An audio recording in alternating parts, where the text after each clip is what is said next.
Lo primero que uno aprende, ¿no? Cuando empieza con esto de la programación es el tema de los algoritmos, ¿no? La primera etapa, definir un algoritmo. Un algoritmo que es una sucesión de pasos finitos, bien definidos, que se ejecutan en un orden preestablecido. ¿M? Y esa sucesión de pasos van a permitir resolver algún problema. ¿Eh? Esa estrategia que está representada por este algoritmo, que puede estar en pseudocódigo, en un diagrama de flujo o, o de alguna manera, se puede traducir a un lenguaje de programación. Lo codificamos, lo transformamos ese algoritmo a un lenguaje de programación. Sería la segunda parte. Primero uno piensa la estrategia que resuelve el problema. Luego lo codifica, lo pasa a un lenguaje de programación.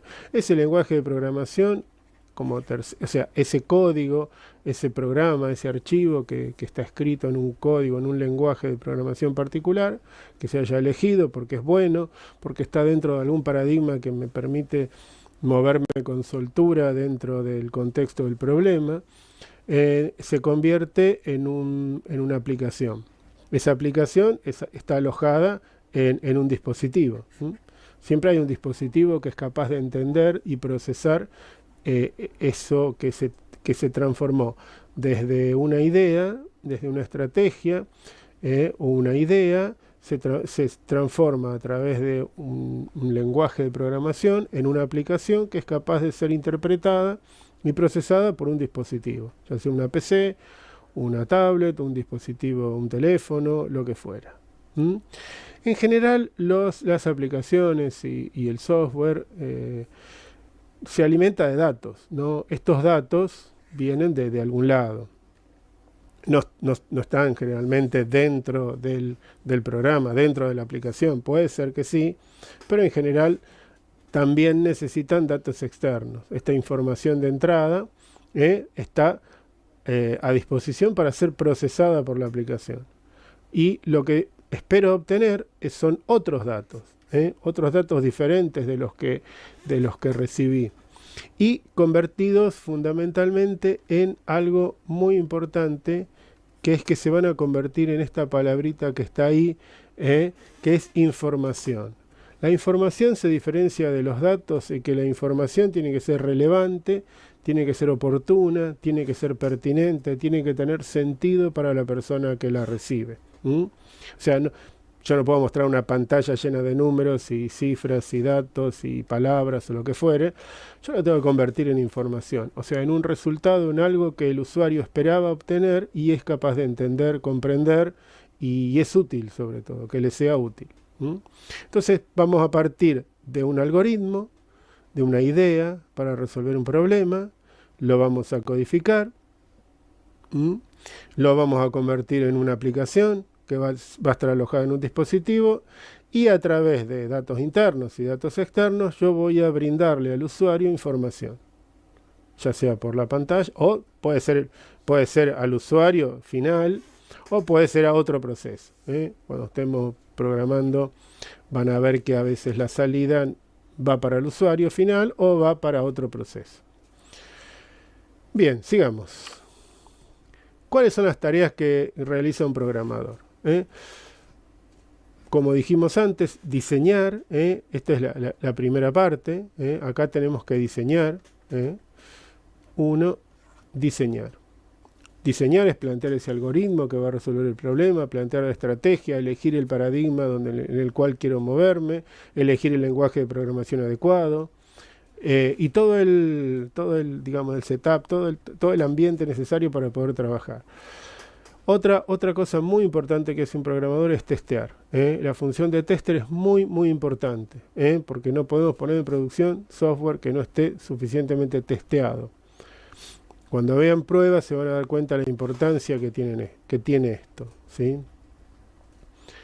Por lo tanto, diseñar y testear son tareas típicas de un programador.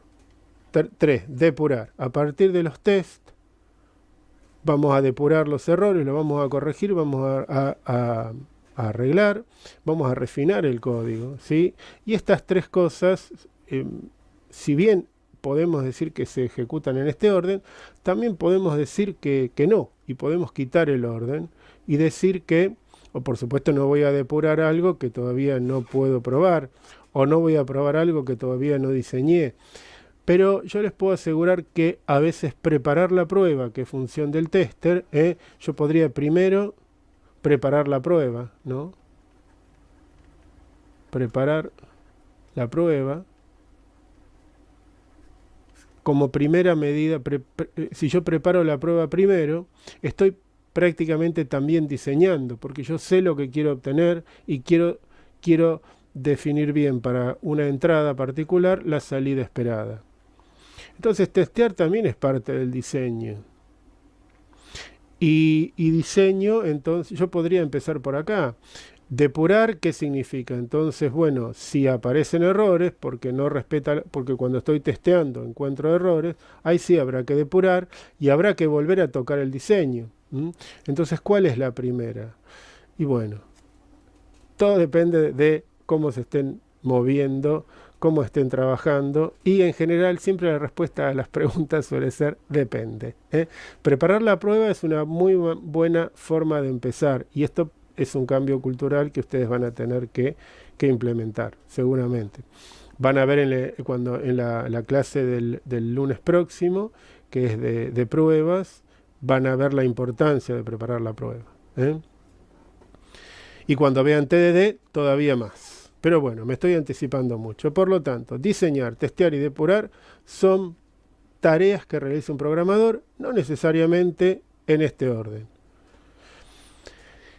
Todo esto tiene que concluir en estos 4 principios. Estos 4 principios que vemos ahí apuntan que aplicamos o deseamos para el resultado final. Esos son eficiencia del software, robustez del software, legibilidad del código y confiabilidad. La eficiencia tiene que ver con que sea rápido, sea liviano, sea, qué sé yo, si lo descargo, sea rápido de descargar y de instalarse. Robusto, que sea capaz de cómo será su reacción ante fallas, ante cosas imprevistas. Legibilidad, bueno, esto ya tiene que ver más con el código. El código tiene que ser mantenible. Para poder ser mantenible, otro programador tiene que ser capaz de entenderlo. O sea, es muy importante que el código que yo haga, que produzca, sea legible. Y por supuesto tiene que ser confiable. Entonces, eficaz, eficiencia y eficacia. Eso es una palabra que no está, eficiencia, y podríamos agregarla. La eficacia tiene que ver con que sea eficaz. Y que sea eficaz significa que hace lo que se espera que haga. Que eso lo hace y lo hace bien. Eso significa que sea eficaz. Tiene que ser eficiente y eficaz. Tiene que ser robusto. Y el código tiene que ser legible y por supuesto la aplicación tiene que ser confiable. Sigamos. Vamos sí ahora a definir lo que es un paradigma de programación. Vamos a ver. Paradigma. Paradigma, definición de paradigma. Conjunto de creencias, prácticas y conocimientos que guían el desarrollo de una disciplina durante un periodo de tiempo. O sea, es todo un contexto, es todo como una filosofía. Yo dentro de un paradigma, yo me comporto en consecuencia. Cuando yo digo voy a adoptar un paradigma, estoy haciendo una opción. Por ejemplo, se me ocurre hablar de lo que es el paradigma educativo, que ha sufrido un cambio muy grande, sobre todo lo que es la enseñanza de informática. Nos hemos dado cuenta, gracias a la pandemia, que es mucho más eficiente y práctico estar en un paradigma de educación virtual, donde todos pueden estar presentes en una clase, no importa en el lugar físico donde se encuentren, como es el caso de ustedes. Esto con un paradigma presencial sería imposible. O sea, yo podría tener 20, 30 alumnos viendo esta clase o escuchándome, y ahora esto es completamente diferente. y hemos cambiado incluso muchísimo este paradigma en el transcurso de este año y medio. Así que se aplica, eso es un ejemplo que se me ocurre comentarles ahora. Si vamos al caso de un paradigma de programación, es un estilo de desarrollo de programas. O sea, es un estilo de desarrollo de programas. Y si quiero aplicar al paradigma de programación la definición anterior, encuadra perfectamente, porque también es un conjunto de creencias, prácticas y conocimientos que guían el desarrollo de una disciplina, que es el desarrollo de software, durante un periodo de tiempo. O sea, si cambio disciplina por desarrollo de software, esta definición es perfecta para lo que es un paradigma de programación. O sea, el paradigma de programación va a ser, es un modelo para resolver problemas computacionales. Y no se puede hablar de paradigma de programación sin hablar de los lenguajes de programación que se encuadran en cada uno de esos paradigmas. Eso es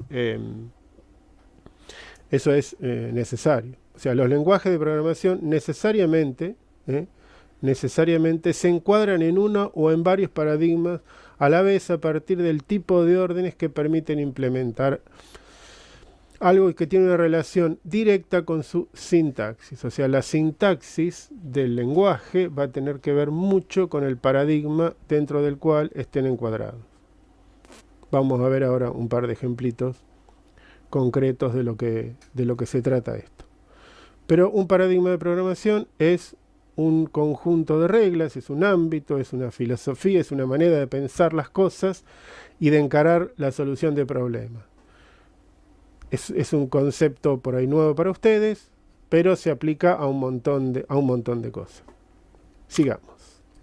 Veamos algunos paradigmas, los principales paradigmas de programación.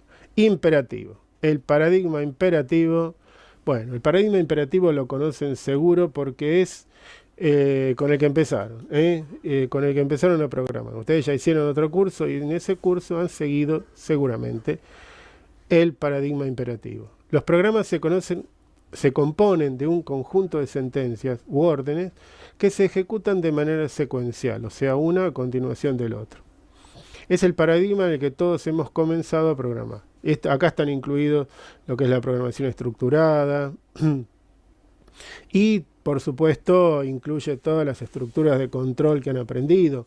El if, el while, los condicionales, las estructuras de repetición, la repetición condicional, los switch. Todo eso es parte del paradigma imperativo. Declarativo. Este es completamente nuevo para ustedes, no es parte del curso, pero lo mencionamos. Es opuesto al imperativo. Los programas describen los resultados esperados sin listar explícitamente los pasos a llevar a cabo para alcanzarlo.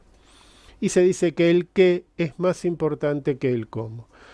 Dentro de los declarativos podemos mencionar el paradigma lógico y el funcional. En el paradigma lógico, el problema se modela con enunciados de lógica de primer orden. Por ejemplo, Prolog. O sea, en el paradigma lógico todas son reglas que tienen valor de verdad. Las variables no se asignan, sino que se ligan. Y todo se liga y todo tiene valor de verdad, depende de los valores de verdad de las reglas que están compuestas. Por lo tanto, es completamente distinto al imperativo. Y en el funcional, por el contrario, son todas funciones. O sea, los programas se componen de funciones, es decir, implementaciones de comportamiento que reciben un conjunto de datos de entrada y devuelven un valor de salida. Por ejemplo, Haskell. Y este conjunto de datos de entrada suele ser otras funciones. Entonces, el paradigma funcional también. Todos son funciones. El momento en que se evalúan las cosas cambia. Es todo otro mundo en el que uno se mueve cuando uno está en el paradigma funcional. Y por último, y el que más nos interesa, el paradigma orientado a objetos, que es el que nos va a ocupar. El comportamiento del programa es llevado a cabo por objetos. Él lo dice acá atrás mío. Yo se los cuento. El comportamiento del programa es llevado a cabo por objetos. Y los objetos serán entendidos como entidades que representan elementos del problema a resolver. Tienen atributos y comportamiento. Bueno, esta es la parte Uy, mira. Esperen que borramos. Tienen atributos y comportamiento. Entonces, los objetos van a ser entidades del contexto. Acá siempre hablamos, ¿no?, del mundo real, porque a veces el contexto no es, no sé, tangible o del mundo real, o sí, pero son entidades tal vez abstractas, no tiene nada que ver. Una cuenta bancaria es del mundo real, pero no es una cosa tangible. De todas formas, una cuenta bancaria se puede entender como un objeto y tiene atributos y comportamiento. ¿Qué atributos tiene? Por ejemplo, el saldo. ¿Qué comportamiento tiene? Me sabe valer el saldo, me permite retirar dinero, me permite ingresar dinero, y eso generará cosas que ya iremos viendo, ¿sí? Entonces, importante, los objetos son entidades que yo voy a hacer una abstracción, o sea, voy a pensar en, por ejemplo, una cuenta bancaria, voy a hacer una abstracción y la voy a convertir en un objeto dentro del paradigma orientado a objetos. Entonces estoy dentro del paradigma orientado a objetos. Quiero modelar una cuenta bancaria, la tendré que modelar como un objeto. Entonces tendré que tomar qué características tiene una cuenta bancaria, que van a ser los atributos, y cuál es el comportamiento que me interesa que tenga esa cuenta bancaria dentro del contexto que estoy modelando. A eso es lo que vamos en este curso, ¿sí? Ventajas de la programación orientada a objetos. Cuando hablemos de ventajas y desventajas, esto es todo relativo y subjetivo. Hay cosas que para uno serán ventajas, para otro por ahí no tanto. Pero en general uno concuerda en que nos permite descomponer un problema. Esto es fundamental. Van a verlo. Los problemas se pueden descomponer en pequeñas partes, módulos muy chiquitos de muy pocas líneas de código que tienen responsabilidades muy definidas y muy atómicas. O sea, hacen esto y nada más. Y entonces yo sé que puedo concentrarme en hacer solamente eso. Entonces nos dice que se divide el problema en partes pequeñas gracias a los conceptos de abstracción y modularización. Vamos a ponerlo en otro color. Abstracción y modularización. Abstracción es uno de los pilares de la programación orientada a objetos. Otra ventaja que podemos decir es orden y legibilidad. La programación orientada a objetos por lo general da como resultado un código más ordenado y legible. Pero también yo les digo acá, les puedo anticipar como desventaja si quieren, que también genera mucho más código que la programación estructurada. Y eso tal vez a ustedes les haga ruido al principio. Pero después van a ver que no es tan así. Programando bien y con buen estilo, esto no va a ser así. Entonces nos dice que va a dar las clases y objetos son fáciles de identificar gracias a la modularización. Otra vez la palabrita. Y se reutiliza mucho código, esto sí les va a gustar. Se reutiliza mucho código gracias a la herencia y el polimorfismo. Los otros pilares de la programación orientada a objetos. La herencia y el polimorfismo. Facilidad de mantenimiento. Un código más ordenado y legible significa también programas más fáciles de mantener. Bueno, esto es una ventaja si el programa fue realizado de manera legible, como hablamos hace un rato, y con buen estilo, con buenas prácticas, con nombres significativos.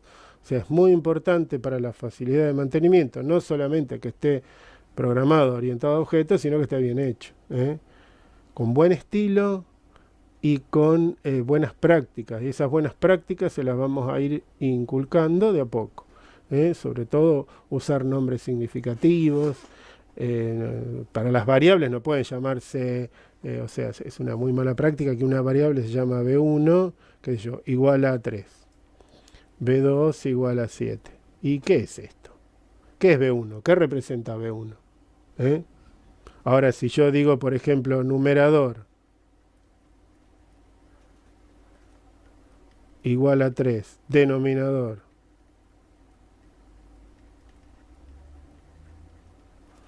igual a 7, entonces es evidente que estoy modelando una fracción que es la 3 séptimos.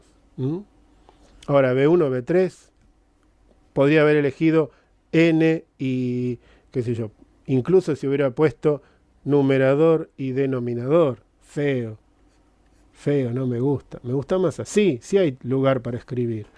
Nadie duda que esto es el numerador de una fracción y que esto es el denominador de una fracción. Entonces esto hace a la legibilidad y hace a la mantenibilidad. Más allá de que sea orientado a objetos o no. Esto va más allá de que sea orientado a objetos. O sea, esta facilidad de mantenimiento además tiene que ver con un montón de cosas. Cosas que les iremos inculcando en la medida que avancemos en las clases. Desventajas. Algunas de las desventajas y lo mismo. Les repito, esto pueden ser desventajas para algunos, no para otros. Van a encontrar variedad acá. Pero en general se concuerda en que no es aplicable para tareas simples. Ahora les voy a mostrar un ejemplo y van a ver que a veces escribimos código, mucho código que podría no hacer falta. Para tareas y programas sencillos siempre es más fácil acudir a la vieja y querida programación estructurada. Ahora les muestro un ejemplito de esto.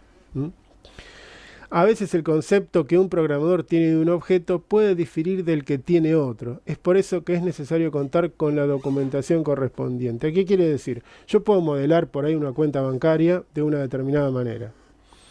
Y hago una abstracción de eso de acuerdo al contexto en el que estoy. Pero otro programador puede hacer puede modelarlo de otra manera, pensarlo de otra forma. Y entonces, por ahí no es tan evidente que mi objeto cuenta bancaria es el mismo que va a pensar otro programador. Entonces hay que documentar. Hay que documentar para que mostrar la interfaz pública, hay que armar precondiciones, postcondiciones de cada método. O sea, requiere de mucha documentación. Eso sí es verdad. Es una desventaja, pero bueno, por otro lado, tener buena documentación siempre está bueno. Así que, qué sé yo. Y después, dicen que la curva de aprendizaje es también una desventaja. No, no es para tanto. La curva de aprendizaje, si uno sabe las estructuras de control y manejar arreglos, no pasa nada. No lo veo yo como una desventaja. Veamos un problemita, un ejemplo, y con esto vamos terminando. Vamos a analizar este problema, esta consigna. Dice, sumar los 100 primeros números naturales. Por ejemplo, 1 más 2 más 3 más 4 más 100, hasta el 100. Imprimiendo por cada suma el resultado parcial obtenido. O sea, sumo 1, 1. Sumo 2, sería 1 más 2, 3. Después 1, 1 más 2 más 3, que va a dar 6. Y así sucesivamente. ¿Cómo se haría en C usando programación secuencial? Es esta nada que tengo acá adelante, que les estoy mostrando. Esto está escrito en C. Hacemos un método main, definimos una variable entera suma donde voy a ir acumulando, la inicializo en 0 y después hago un ciclo for, una repetición desde igual a 1 hasta 100, que es lo que me pide la consigna, incrementando de a 1. Y en la medida que lo único que hago dentro del ciclo, dentro del for, hago dos operaciones. Incremento la suma con el valor de i, el valor de i está asociado a los números naturales. Imprimo el valor de la suma que voy obteniendo en cada pasado del for. O sea, este for se va a ejecutar 100 veces y va a mostrar 100 resultados distintos. Primero va a mostrar a 1, después mostrará 3, después 6, así sucesivamente. Muy simple, muy fácil. Contamos 1, 2, 3, 4, 5, 6, 7 líneas de código contando las llaves inclusive. Bueno, acá arriba puede estar el define, o el include, perdón. Los include, los define, pero no más que eso. En C usando programación estructurada. Bueno, acá ya se complicó un poquito más. En síntesis hace lo mismo, pero tenemos una función que se llama sumados. Esta función sumados, ¿qué hace? Recibe un parámetro, que es el valor de i, un valor n, ¿y qué hace con ese valor n? Suma todos los números hasta ese valor, hasta n. O sea, hace lo mismo que hacía el otro, pero lo hace muchas veces. O sea, para cada valor de i, hace esta vuelta un montón de veces. Primero lo hace una vez, después lo hace dos, después lo hace tres, va sumando hasta que esto quede Esto, además de quedar más largo, quedó más ineficiente. Ya vamos a hablar de esto que está acá. Esto es un buen ejemplo que vamos a hablar para algo ineficiente. Además de ser largo, es ineficiente. Acá estamos usando programación estructurada, pero no es la mejor manera de resolver esto, pero funciona. Funciona. Pueden probar esto y van a ver que funciona. Acá estamos en C. C, ANSI C, pero usamos programación estructurada. Entonces, el main, ¿qué hace? Lo que hace es imprimir el resultado de sumados para ese valor de i. O sea, para cada valor de i, de 1 hasta 10 en este caso, está más cortito. Lo que va a hacer es ir a calcular cuánto da la suma hasta ese número i. Y lo devuelve acá y y lo imprime por pantalla con el printf.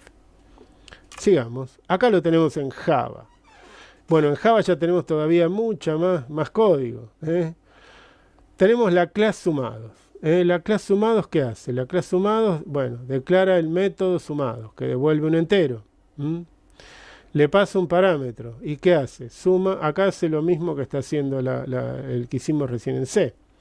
Para cada valor de igual a 1 hasta n, que es el que pasa por parámetro, suma más igual i. Y devuelve la suma. Ahí en chastré. Ahí está. Y acá en el método main, bien, sumado, sumi, bueno, acá ya tenemos primera diferencia, acá. Lo primero, tenemos que instanciar un objeto sumados. Esta es la clase, tenemos que tener una clase. Y tenemos que tener un objeto, esperen que estoy muy grueso. Tenemos un objeto sumi, de tipo sumados, es de tipo sumados, de esta clase, new sumado, lo tengo que instanciar, acá construí el objeto, esto es nuevo, esto ya es parte del paradigma, estoy construyendo un objeto sumi, que es quien va a ejecutar, así, miren, sumi.sumados para i. Entonces, dentro de este método main, que es el ejecutable, es parecido al main que teníamos en C, hago el ciclo for desde i igual a 1 hasta 10 y le digo imprimir por pantalla. Todo esto es equivalente a lo que hacíamos con el scanf, sumi.sumados. Lo que cambia el paradigma es esta forma de llamar a la función. Yo tengo que llamar a la función sumados, que antes la hacía directamente, printf sumados y printf sumados y así lo hacía yo en C, cuando hago programación estructurada. Invoco una función directamente. ¿Qué pasa ahora? Ahora la función es invocada a través de un objeto, del objeto sumi. El objeto sumi se construyó en esta línea. Esto construye el objeto. Y después, dentro de un ciclo for, lo que hago es decirle, bueno, imprimí sumi.sumados para cada valor de i. Entonces, desde 1 hasta 10, en este caso, lo que va a hacer es imprimir por pantalla para 1, para 2, para 3, para 4, etcétera, etcétera.